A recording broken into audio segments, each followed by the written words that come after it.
SonorBooks Presents The Adventures of Sherlock Holmes. A Scandal in Bohemia. Chapter 1.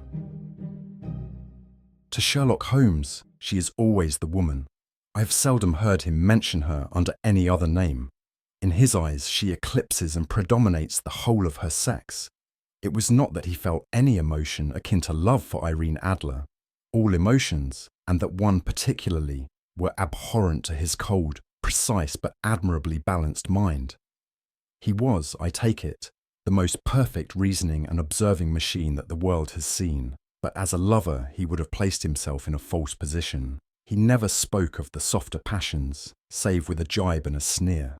They were admirable things for the observer, excellent for drawing the veil from men's motives and actions.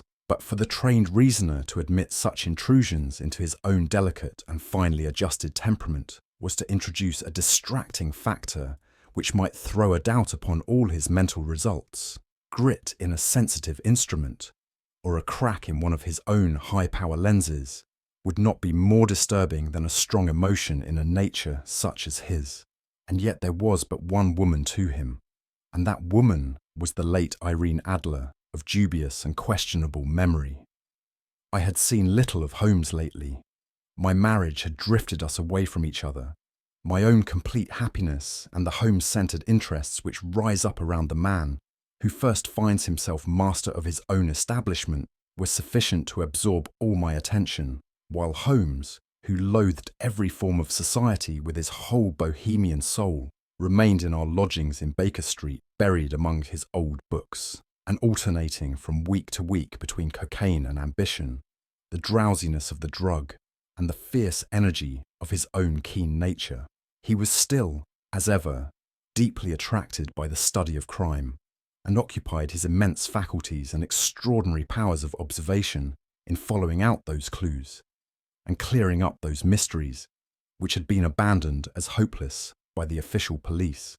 From time to time, I heard some vague account of his doings, of his summons to Odessa in the case of the Trepoff murder, of his clearing up of the singular tragedy of the Atkinson brothers at Trincomalee, and finally of the mission which he had accomplished so delicately and successfully for the reigning family of Holland.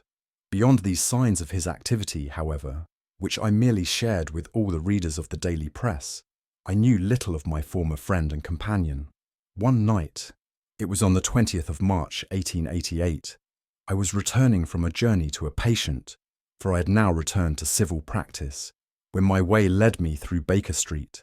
As I passed the well-remembered door, which must always be associated in my mind with my wooing and with the dark incidents of the study in scarlet, I was seized with a keen desire to see Holmes again, and to know how he was employing his extraordinary powers. His rooms were brilliantly lit, and even as I looked up, I saw his tall, spare figure pass twice in a dark silhouette against the blind. He was pacing the room swiftly, eagerly, with his head sunk upon his chest and his hands clasped behind him. To me, who knew his every mood and habit, his attitude and manner told their own story. He was at work again. He had risen out of his drug-created dreams and was hot upon the scent of some new problem. I rang the bell and was shown up to the chamber which had formerly been in part my own. His manner was not effusive, it seldom was, but he was glad, I think, to see me. With hardly a word spoken, but with a kindly eye, he waved me to an armchair, threw across his case of cigars, and indicated a spirit case and a gasogene in the corner. Then he stood before the fire and looked me over in his singular introspective fashion. "Wedlock suits you," he remarked.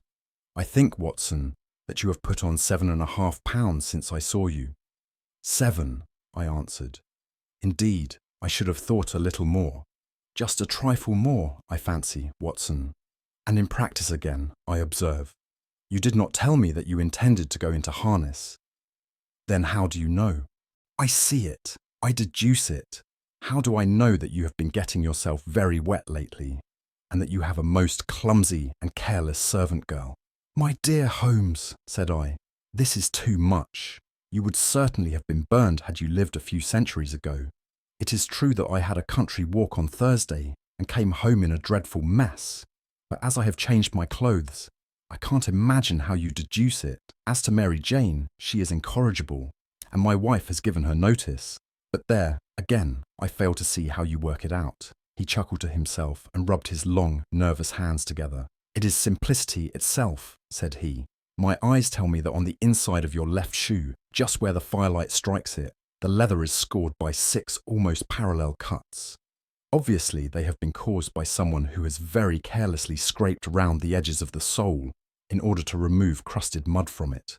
Hence, you see, my double deduction that you had been out in vile weather, and that you had a particularly malignant, boot-slitting specimen of the London slavey.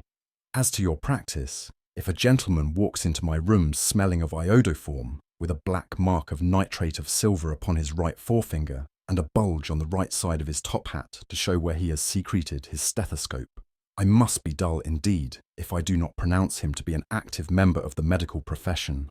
I could not help laughing at the ease with which he explained his process of deduction. "When I hear you give your reasons," I remarked, "the thing always appears to me to be so ridiculously simple that I could easily do it myself, though at each successive instance of your reasoning I am baffled until you explain your process. And yet I believe that my eyes are as good as yours." "Quite so," he answered, lighting a cigarette and throwing himself down into an armchair. "You see, but you do not observe. The distinction is clear. For example, you have frequently seen the steps which lead up from the hall to this room." "Frequently? How often?" "Well, some hundreds of times." "Then how many are there?" "How many? I don't know." "Quite so.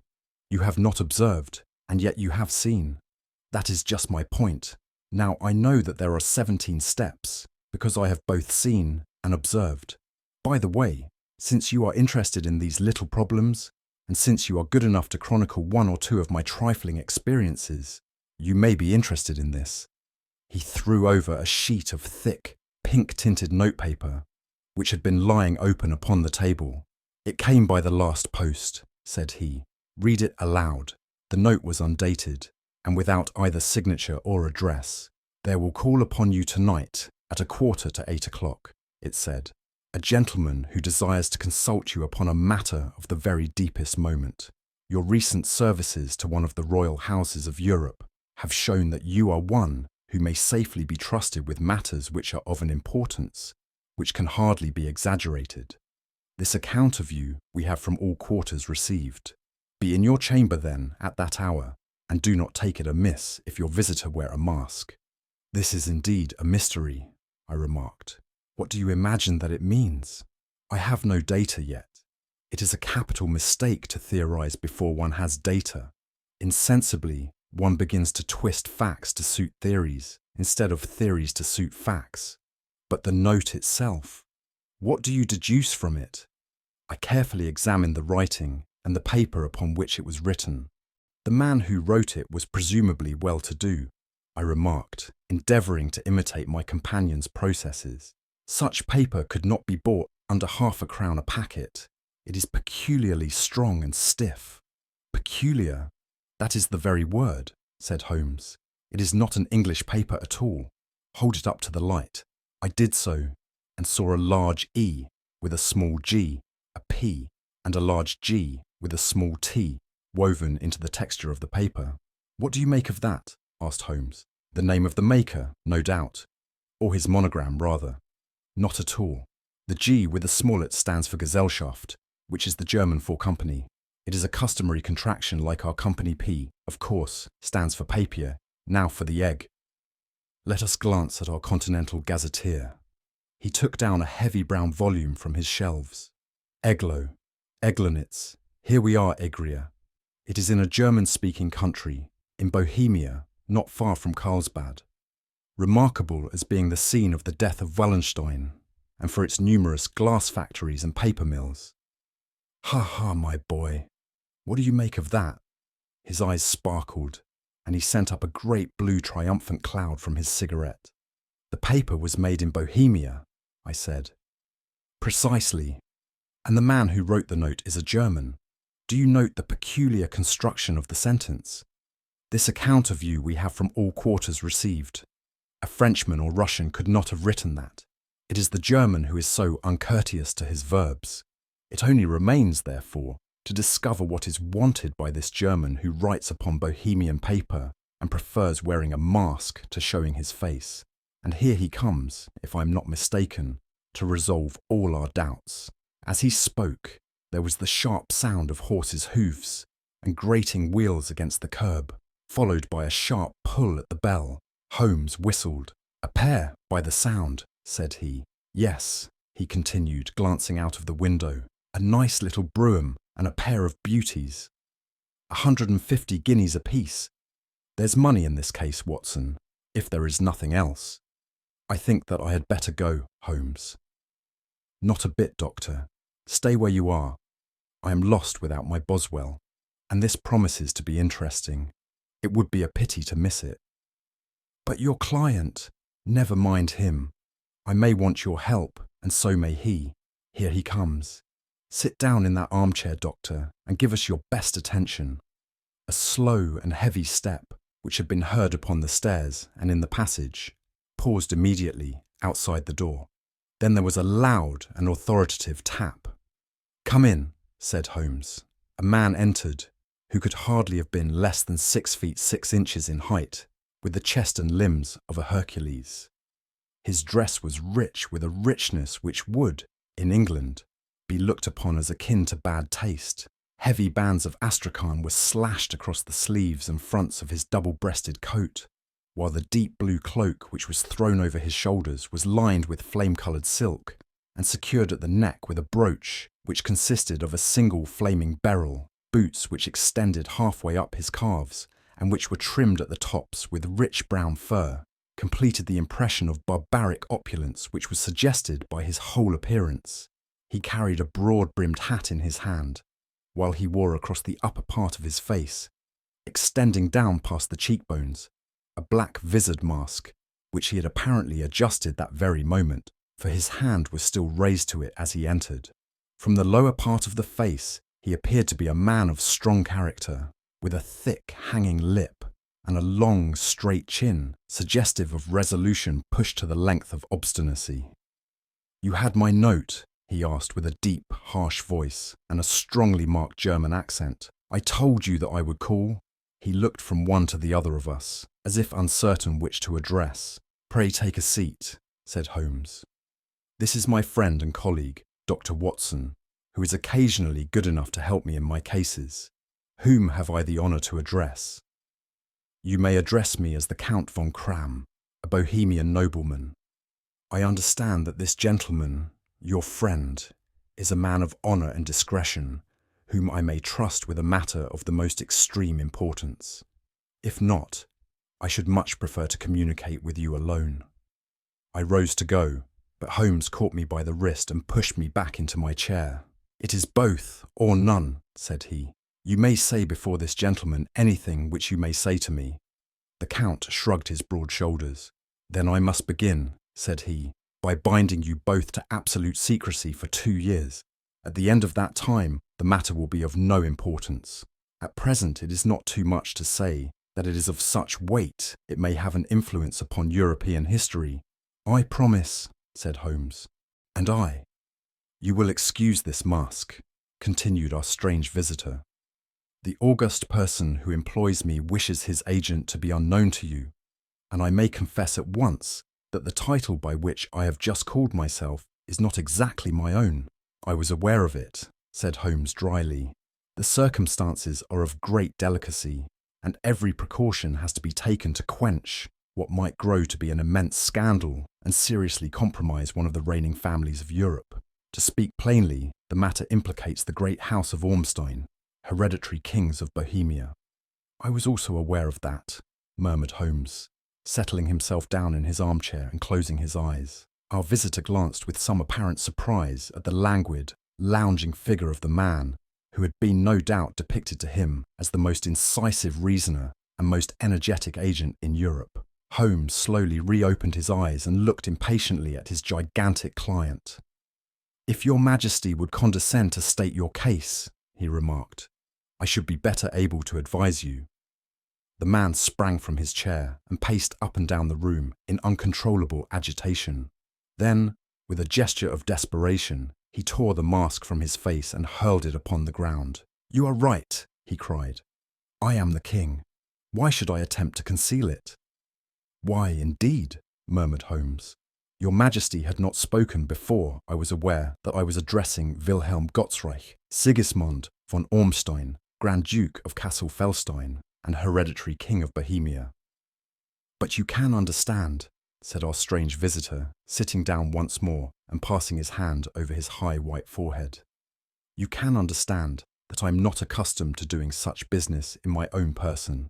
Yet the matter was so delicate that I could not confide it to an agent without putting myself in his power. I have come incognito from Prague for the purpose of consulting you." "Then pray consult," said Holmes, shutting his eyes once more. "The facts are briefly these. Some 5 years ago, during a lengthy visit to Warsaw, I made the acquaintance of the well-known adventuress Irene Adler. The name is no doubt familiar to you." "Kindly look her up in my index, Doctor," murmured Holmes without opening his eyes.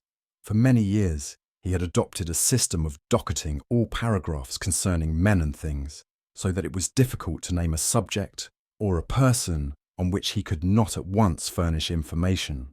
In this case, I found her biography sandwiched in between that of a Hebrew rabbi and that of a staff commander who had written a monograph upon the deep-sea fishes.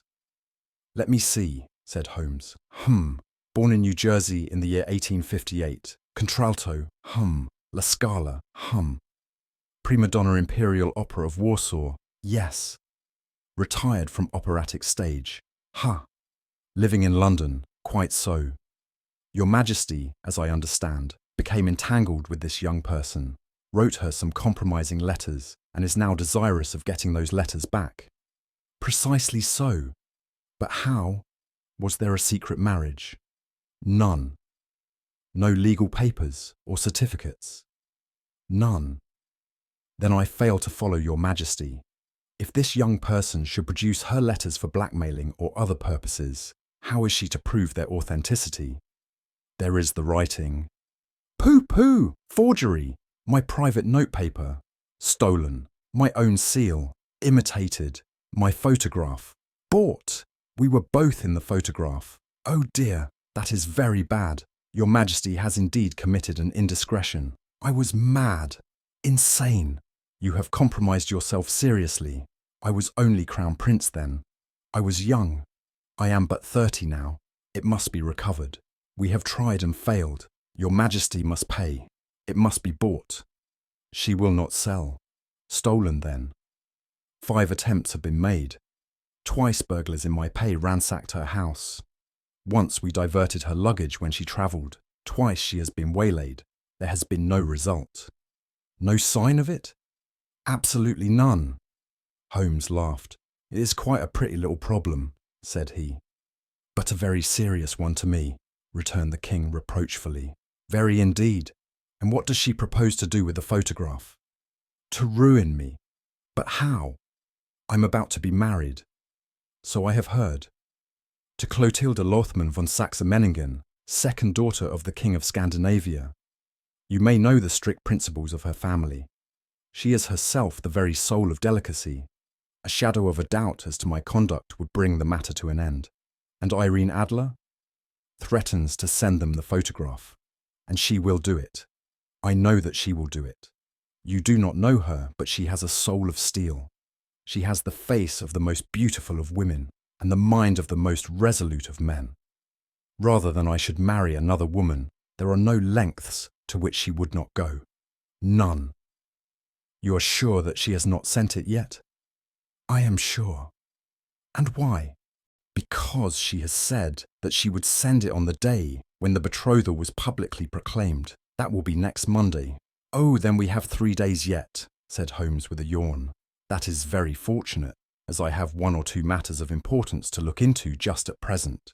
Your Majesty will, of course, stay in London for the present." "Certainly. You will find me at the Langham under the name of the Count von Cram. Then I shall drop you a line to let you know how we progress." "Pray do so. I shall be all anxiety. Then, as to money." You have carte blanche. Absolutely. I tell you that I would give one of the provinces of my kingdom to have that photograph. And for present expenses. The king took a heavy chamois leather bag from under his cloak and laid it on the table. There are £300 in gold and 700 in notes, he said.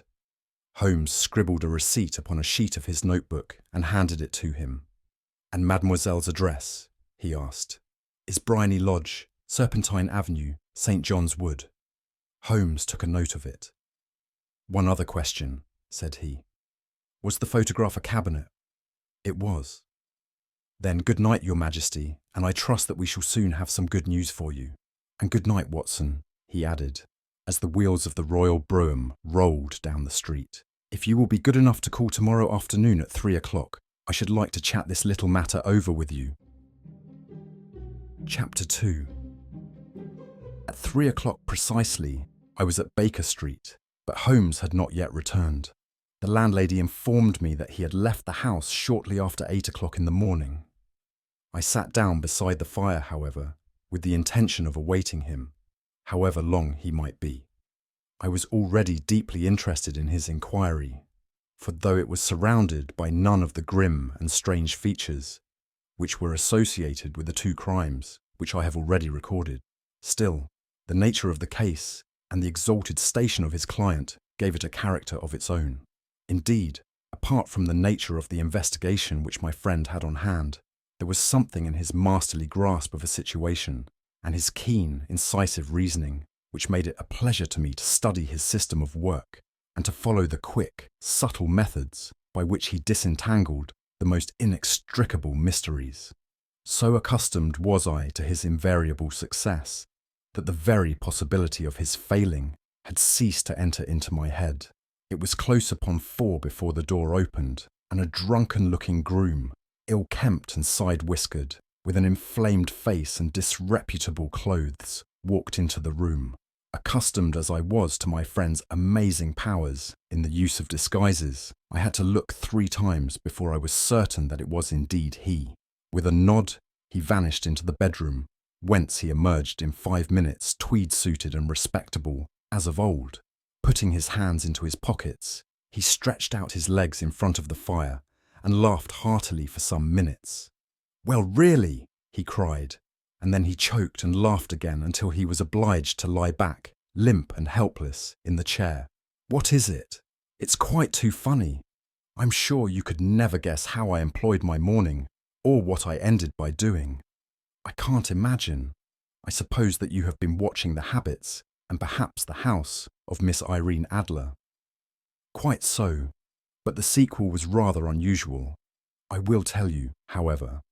I left the house a little after 8 o'clock this morning in the character of a groom out of work. There is a wonderful sympathy and freemasonry among horsey men. Be one of them, and you will know all that there is to know.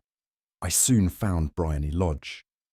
It is a bijou villa, with a garden at the back, but built out in front, right up to the road, 2 stories. Chubb lock to the door, large sitting room on the right side, well furnished, with long windows almost to the floor, and those preposterous English window fasteners which a child could open. Behind, there was nothing remarkable, save that the passage window could be reached from the top of the coach house. I walked round it and examined it closely from every point of view, but without noting anything else of interest. I then lounged down the street and found, as I expected, that there was a mews in a lane which runs down by one wall of the garden. I lent the ostlers a hand in rubbing down their horses, and received in exchange 2d, a glass of half and half, 2 fills of shag tobacco, and as much information as I could desire about Miss Adler, to say nothing of 6 other people in the neighbourhood in whom I was not in the least interested, but whose biographies I was compelled to listen to. "And what of Irene Adler?" I asked. "Oh, she has turned all the men's heads down in that part. She is the daintiest thing under a bonnet on this planet. So say the Serpentine Mews to a man. She lives quietly, sings at concerts, drives out at 5 every day, and returns at 7 sharp for dinner. Seldom goes out at other times, except when she sings, has only 1 male visitor, but a good deal of him. He is dark, handsome, and dashing. never calls less than once a day, and often twice. He is a Mr. Godfrey Norton, of the Inner Temple. See the advantages of a cabman as a confidant. They had driven him home a dozen times from Serpentine Mews, and knew all about him. When I had listened to all they had to tell, I began to walk up and down near Bryony Lodge once more, and to think over my plan of campaign. This Godfrey Norton was evidently an important factor in the matter. He was a lawyer. That sounded ominous. What was the relation between them, and what the object of his repeated visits? Was she his client, his friend, or his mistress? If the former, she had probably transferred the photograph to his keeping. If the latter, it was less likely. On the issue of this question depended whether I should continue my work at Bryony Lodge, or turn my attention to the gentleman's chambers in the Temple. It was a delicate point, and it widened the field of my inquiry. I fear that I bore you with these details, but I have to let you see my little difficulties if you are to understand the situation. "I'm following you closely," I answered. I was still balancing the matter in my mind when a hansom cab drove up to Bryony Lodge, and a gentleman sprang out. He was a remarkably handsome man, dark, aquiline, and moustached, evidently the man of whom I had heard. He appeared to be in a great hurry, shouted to the cabman to wait, and brushed past the maid, who opened the door with the air of a man who was thoroughly at home. He was in the house about half an hour, and I could catch glimpses of him in the windows of the sitting room, pacing up and down, talking excitedly, and waving his arms. Of her I could see nothing. Presently he emerged, looking even more flurried than before. As he stepped up to the cab, he pulled a gold watch from his pocket and looked at it earnestly. "Drive like the devil," he shouted, first to Gross and Hankey's in Regent Street, and then to the Church of St. Monica in the Edgware Road. "Half a guinea if you do it in 20 minutes. Away they went, and I was just wondering whether I should not do well to follow them, when up the lane came a neat little landau, the coachman with his coat only half buttoned, and his tie under his ear, while all the tags of his harness were sticking out of the buckles. It hadn't pulled up before she shot out of the hall door and into it. I only caught a glimpse of her at the moment, but she was a lovely woman, with a face that a man might die for. "The Church of St. Monica, John," she cried, "and half a sovereign if you reach it in 20 minutes. This was quite too good to lose, Watson. I was just balancing whether I should run for it, or whether I should perch behind her landau when a cab came through the street. The driver looked twice at such a shabby fare, but I jumped in before he could object. "The Church of St. Monica," said I, "and half a sovereign if you reach it in 20 minutes. It was 25 minutes to 12, and of course it was clear enough what was in the wind. My cabby drove fast. I don't think I ever drove faster, but the others were there before us. The cab and the landau, with their steaming horses, were in front of the door when I arrived. I paid the man and hurried into the church. There was not a soul there, save the two whom I had followed, and a surpliced clergyman who seemed to be expostulating with them. They were all three standing in a knot in front of the altar. I lounged up the side aisle like any other idler who has dropped into a church. Suddenly, to my surprise, the three at the altar faced round to me, and Godfrey Norton came running as hard as he could towards me. "Thank God," he cried. "You'll do. Come, come." "What then?" I asked. "Come, man, come. Only 3 minutes or it won't be legal." I was half dragged up to the altar, and before I knew where I was, I found myself mumbling responses which were whispered in my ear, and vouching for things of which I knew nothing, and generally assisting in the secure tying up of Irene Adler, spinster, to Godfrey Norton, bachelor. It was all done in an instant, and there was the gentleman thanking me on the one side and the lady on the other, while the clergyman beamed on me in front. It was the most preposterous position in which I ever found myself in my life, and it was the thought of it that started me laughing just now. It seems that there had been some informality about their licence, that the clergyman absolutely refused to marry them without a witness of some sort, and that my lucky appearance saved the bridegroom from having to sally out into the streets in search of a best man. The bride gave me a sovereign, and I mean to wear it on my watch chain in memory of the occasion. "This is a very unexpected turn of affairs," said I, And what then? Well, I found my plans very seriously menaced. It looked as if the pair might take an immediate departure, and so necessitate very prompt and energetic measures on my part. At the church door, however, they separated, he driving back to the temple, and she to her own house. "I shall drive out in the park at 5 as usual," she said as she left him. I heard no more. They drove away in different directions, and I went off to make my own arrangements, which are some cold beef and a glass of beer, he answered, ringing the bell. "I have been too busy to think of food, and I'm likely to be busier still this evening. By the way, Doctor, I shall want your cooperation." "I shall be delighted." "You don't mind breaking the law?" "Not in the least." "Nor running a chance of arrest?" "Not in a good cause." "Oh, the cause is excellent. Then I am your man. I was sure that I might rely on you. But what is it you wish? When Mrs. Turner has brought in the tray, I will make it clear to you. Now," he said as he turned hungrily on the simple fare that our landlady had provided, "I must discuss it while I eat, for I have not much time. It is nearly 5 now. In 2 hours, we must be on the scene of action. Miss Irene, or Madame, rather, returns from her drive at 7. We must be at Bryony Lodge to meet her." "And what then?" "You must leave that to me. I have already arranged what is to occur. There is only one point on which I must insist. You must not interfere, come what may. You understand? I am to be neutral, to do nothing whatever. There will probably be some small unpleasantness. Do not join in it. It will end in my being conveyed into the house. 4 or 5 minutes afterwards, the sitting-room window will open. You are to station yourself close to that open window." "Yes." "You are to watch me, for I will be visible to you." "Yes." "And when I raise my hand, so, you will throw into the room what I give you to throw, and will, at the same time, raise the cry of fire. You quite follow me?" "Entirely." "It is nothing very formidable," he said, taking a long, cigar-shaped roll from his pocket. "It is an ordinary plumber's smoke rocket, fitted with a cap at either end to make it self-lighting. Your task is confined to that. When you raise your cry of fire, it will be taken up by quite a number of people. You may then walk to the end of the street, and I will rejoin you in 10 minutes. I hope that I have made myself clear. I am to remain neutral, to get near the window, to watch you, and at the signal to throw in this object, then to raise the cry of fire, and to wait you at the corner of the street." "Precisely. Then you may entirely rely on me." "That is excellent. I think, perhaps, it is almost time that I prepare for the new role I have to play." He disappeared into his bedroom and returned in a few minutes in the character of an amiable and simple-minded, nonconformist clergyman.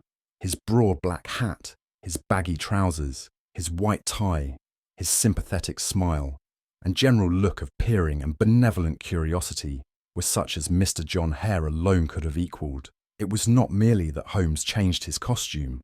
His expression, his manner, his very soul seemed to vary with every fresh part that he assumed. The stage lost a fine actor, even as science lost an acute reasoner when he became a specialist in crime. It was 6:15 when we left Baker Street, and it still wanted 10 minutes to the hour when we found ourselves in Serpentine Avenue. It was already dusk, and the lamps were just being lighted as we paced up and down in front of Bryony Lodge, waiting for the coming of its occupant. The house was just such as I had pictured it from Sherlock Holmes's succinct description, but the locality appeared to be less private than I expected. On the contrary, for a small street in a quiet neighbourhood, it was remarkably animated. There was a group of shabbily dressed men smoking and laughing in a corner, a scissors grinder with his wheel, 2 guardsmen who were flirting with a nurse girl, and several well-dressed young men who were lounging up and down with cigars in their mouths. "You see," remarked Holmes, as we paced to and fro in front of the house, "this marriage rather simplifies matters. The photograph becomes a double-edged weapon now. The chances are that she would be as averse to its being seen by Mr. Godfrey Norton as our client is to its coming to the eyes of his princess. Now the question is, where are we to find the photograph? Where indeed? It is most unlikely that she carries it about with her. It is cabinet size, too large for easy concealment about a woman's dress. She knows that the king is capable of having her waylaid and searched. 2 attempts of the sort have already been made. We may take it, then, that she does not carry it about with her. Where, then? Her banker or her lawyer? There is that double possibility. But I am inclined to think neither. Women are naturally secretive, and they like to do their own secreting. Why should she hand it over to anyone else? She could trust her own guardianship, but she could not tell what indirect or political influence might be brought to bear upon a businessman. Besides, remember that she had resolved to use it within a few days. It must be where she can lay her hands upon it. It must be in her own house. But it has twice been burgled. Pshaw! They did not know how to look. But how will you look? I will not look. What then? I will get her to show me, but she will refuse.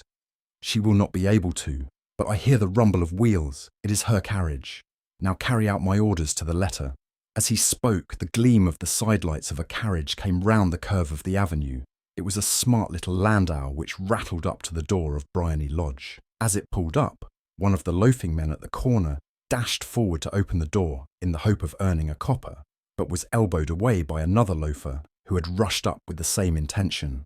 A fierce quarrel broke out, which was increased by the 2 guardsmen who took sides with one of the loungers, and by the scissors grinder, who was equally hot upon the other side. A blow was struck, and in an instant the lady, who had stepped from her carriage, was the centre of a little knot of flushed and struggling men, who struck savagely at each other with their fists and sticks. Holmes dashed into the crowd to protect the lady, but just as he reached her, he gave a cry and dropped to the ground, with the blood running freely down his face. At his fall, the guardsmen took to their heels in one direction and the loungers in the other, while a number of better-dressed people, who had watched the scuffle without taking part in it, crowded in to help the lady and to attend to the injured man. Irene Adler, as I will still call her, had hurried up the steps, but she stood at the top, with her superb figure outlined against the lights of the hall, looking back into the street. "Is the poor gentleman much hurt?" she asked. "He is dead," cried several voices. "No, no, there's life in him," shouted another. "But he'll be gone before you can get him to hospital." "He's a brave fellow," said a woman. "They would have had the lady's purse and watch if it hadn't been for him. They were a gang, and a rough one too. Ah, he's breathing now. He can't lie in the street. May we bring him in, ma'am?" "Surely. Bring him into the sitting room. There is a comfortable sofa. This way, please." Slowly and solemnly he was borne into Briony Lodge and laid out in the principal room, while I still observed the proceedings from my post by the window. The lamps had been lit, but the blinds had not been drawn, so that I could see Holmes as he lay upon the couch. I do not know whether he was seized with compunction at that moment for the part he was playing, but I know that I never felt more heartily ashamed of myself in my life than when I saw the beautiful creature against whom I was conspiring, or the grace and kindliness with which she waited upon the injured man. And yet it would be the blackest treachery to Holmes to draw back now from the part which he had entrusted to me. I hardened my heart and took the smoke rocket from under my ulster. After all, I thought, we are not injuring her. We are but preventing her from injuring another. Holmes had sat up upon the couch, and I saw him motion like a man who is in need of air. A maid rushed across and threw open the window. At the same instant I saw him raise his hand, and at the signal I tossed my rocket into the room, with a cry of "Fire!"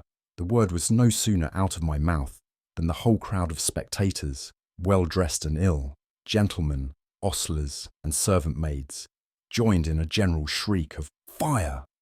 Thick clouds of smoke curled through the room and out at the open window. I caught a glimpse of rushing figures, and a moment later the voice of Holmes from within, assuring them that it was a false alarm. Slipping through the shouting crowd, I made my way to the corner of the street, and in 10 minutes was rejoiced to find my friend's arm in mine, and to get away from the scene of uproar. He walked swiftly and in silence for some few minutes, until we had turned down one of the quiet streets which lead towards the Edgware Road. "You did it very nicely, Doctor," he remarked. "Nothing could have been better. It is all right. You have the photograph. I know where it is. And how did you find out?" "She showed me, as I told you she would. I am still in the dark. "I do not wish to make a mystery," said he, laughing. "The matter was perfectly simple. You, of course, saw that everyone in the street was an accomplice. They were all engaged for the evening. I guessed as much. Then, when the row broke out, I had a little moist red paint in the palm of my hand. I rushed forward, fell down, clapped my hand to my face, and became a piteous spectacle. It is an old trick. That also I could fathom. Then they carried me in. She was bound to have me in. What else could she do? And into her sitting room, which was the very room which I suspected. It lay between that and her bedroom, and I was determined to see which. They laid me on a couch. I motioned for air. They were compelled to open the window, and you had your chance. How did that help you? It was all important. When a woman thinks that her house is on fire, her instinct is at once to rush to the thing which she values most. It is a perfectly overpowering impulse, and I have more than once taken advantage of it. In the case of the Darlington substitution scandal, it was of use to me, and also in the Arnsworth Castle business. A married woman grabs at her baby, an unmarried one reaches for her jewel box. Now it was clear to me that Our Lady of today had nothing in the house more precious to her than what we are in quest of. She would rush to secure it. The alarm of fire was admirably done. The smoke and shouting were enough to shake nerves of steel. She responded beautifully. The photograph is in a recess behind a sliding panel just above the right bell pull. She was there in an instant, and I caught a glimpse of it as she half drew it out. When I cried out that it was a false alarm, she replaced it, glanced at the rocket, rushed from the room, and I have not seen her since. I rose, and making my excuses, escaped from the house. I hesitated whether to attempt to secure the photograph at once, but the coachman had come in, and as he was watching me narrowly, it seemed safer to wait. A little over-precipitance may ruin all. "And now?" I asked. "Our quest is practically finished. I shall call with the king tomorrow, and with you, if you care to come with us. We will be shown into the sitting room to wait for the lady, but it is probable that when she comes, she may find neither us nor the photograph. It might be a satisfaction to His Majesty to regain it with his own hands." "And when will you call?" "At 8 in the morning. She will not be up, so that we shall have a clear field. Besides, we must be prompt, for this marriage may mean a complete change in her life and habits. I must wire to the king without delay." We had reached Baker Street and had stopped at the door. He was searching his pockets for the key when someone passing said, "Good night, Mr. Sherlock Holmes." There were several people on the pavement at the time, but the greeting appeared to come from a slim youth in an ulster who had hurried by. "I've heard that voice before," said Holmes, staring down the dimly lit street. "Now I wonder who the deuce that could have been." Chapter 3.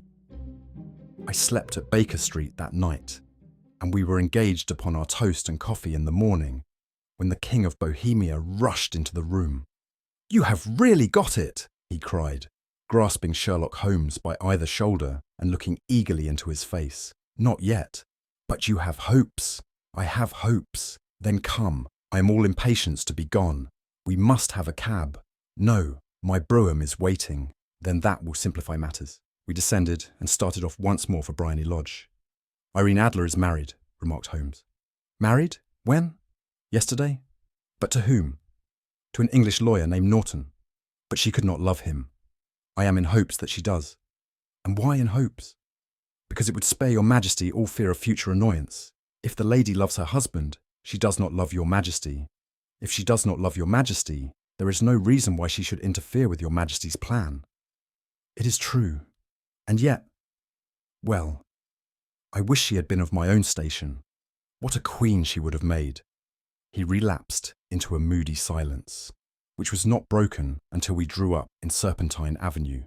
The door of Bryony Lodge was open, and an elderly woman stood upon the steps. She watched us with a sardonic eye as we stepped from the brougham. "Mr. Sherlock Holmes, I believe," said she. "I am Mr. Holmes," answered my companion, looking at her with a questioning and rather startled gaze. "Indeed. My mistress told me that you were likely to call.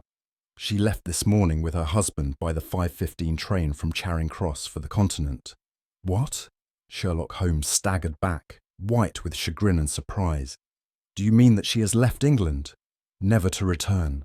And the papers?" asked the king hoarsely. "All is lost. We shall see." He pushed past the servant and rushed into the drawing room, followed by the king and myself. The furniture was scattered about in every direction, with dismantled shelves and open drawers, as if the lady had hurriedly ransacked them before her flight. Holmes rushed at the bell pull, tore back a small sliding shutter, and plunging in his hand, pulled out a photograph and a letter. The photograph was of Irene Adler herself in evening dress. The letter was superscribed to Sherlock Holmes ESQ, to be left till called for. My friend tore it open, and we all three read it together. It was dated at midnight of the preceding night, and ran in this way. "My dear Mr. Sherlock Holmes, you really did it very well. You took me in completely. Until after the alarm of fire, I had not a suspicion. But then, when I found how I had betrayed myself, I began to think. I had been warned against you months ago. I had been told that if the king employed an agent, it would certainly be you, and your address had been given me. Yet, with all this, you made me reveal what you wanted to know. Even after I became suspicious, I found it hard to think evil of such a dear, kind old clergyman. But you know, I have been trained as an actress myself. Male costume is nothing new to me. I often take advantage of the freedom which it gives. I sent John, the coachman, to watch you, ran upstairs, got into my walking clothes, as I call them, and came down just as you departed. Well, I followed you to your door, and so made sure that I was really an object of interest to the celebrated Mr. Sherlock Holmes. Then, I rather imprudently wished you good night, and started for the temple to see my husband. We both thought the best resource was flight, when pursued by so formidable an antagonist, so you will find the nest empty when you call tomorrow. As to the photograph, your client may rest in peace. I love and am loved by a better man than he. The king may do what he will without hindrance from one whom he has cruelly wronged. I keep it only to safeguard myself, and to preserve a weapon which will always secure me from any steps which he might take in the future. I leave a photograph which he might care to possess, and I remain, dear Mr. Sherlock Holmes, very truly yours, Irene Norton, née Adler." "What a woman! Oh, what a woman!" cried the King of Bohemia, when we had all three read this epistle. "Did I not tell you how quick and resolute she was? Would she not have made an admirable queen? Is it not a pity that she was not on my level? From what I have seen of the lady, she seems, indeed, to be on a very different level to your Majesty," said Holmes coldly. "I'm sorry that I have not been able to bring your Majesty's business to a more successful conclusion." "On the contrary, my dear sir," cried the king, "nothing could be more successful. I know that her word is inviolate. The photograph is now as safe as if it were in the fire. I'm glad to hear your Majesty say so. I am immensely indebted to you. Pray tell me in what way I can reward you. This ring," he slipped an emerald snake ring from his finger and held it out upon the palm of his hand. "Your Majesty has something which I should value even more highly," said Holmes. "You have but to name it. This photograph." The king stared at him in amazement. "Irene's photograph!" he cried. "Certainly, if you wish it. I thank your Majesty. Then there is no more to be done in the matter. I have the honour to wish you a very good morning." He bowed, and turning away, without observing the hand which the king had stretched out to him, he set off in my company for his chambers. And that was how a great scandal threatened to affect the kingdom of Bohemia, and how the best plans of Mr. Sherlock Holmes were beaten by a woman's wit. He used to make merry over the cleverness of women, but I have not heard him do it of late. And when he speaks of Irene Adler, or when he refers to her photograph, it is always under the honourable title of the woman.